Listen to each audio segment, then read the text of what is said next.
Всем привет! Сегодня я хочу рассказать вам невероятную и очень жуткую реальную историю о том, как маленький мальчик впал в кому, но не в обычную кому, а в так называемую псевдокому. Он все слышал и осознавал, но не мог даже пошевелиться.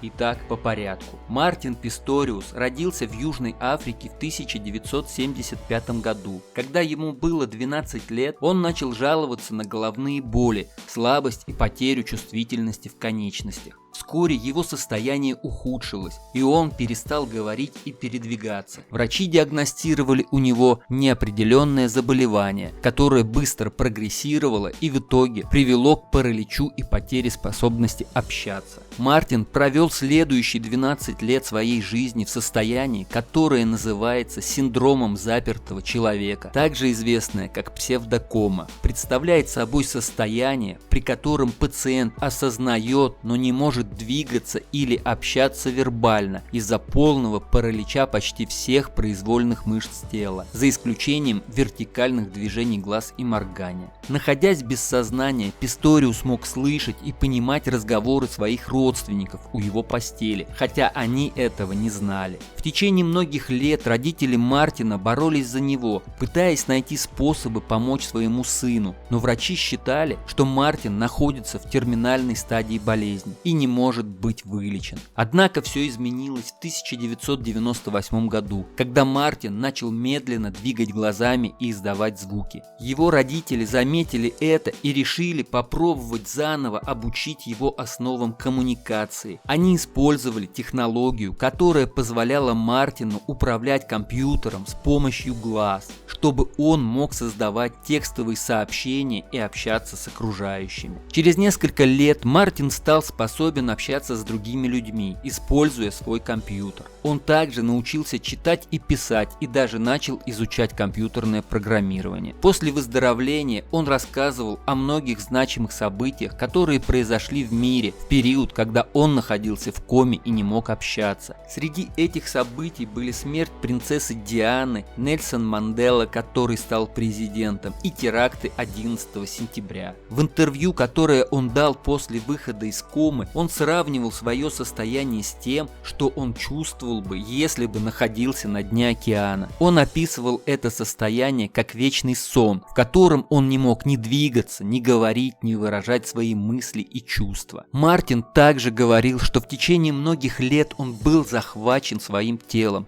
которое не могло выполнять никаких движений или коммуникацию с внешним миром. Он не мог даже выразить свое беспокойство и тревогу, когда врачи неправильно диагностировали его состояние и назначили неподходящее лечение. Однако, когда Мартин начал выходить из комы и начал проявлять знаки сознания, он описывал это как возвращение в жизнь и возможность почувствовать себя свободным и независимым человеком. Его история вдохновила многих людей по всему миру, показав, что даже когда все кажется безнадежным, есть возможность найти силы и преодолеть любые трудности.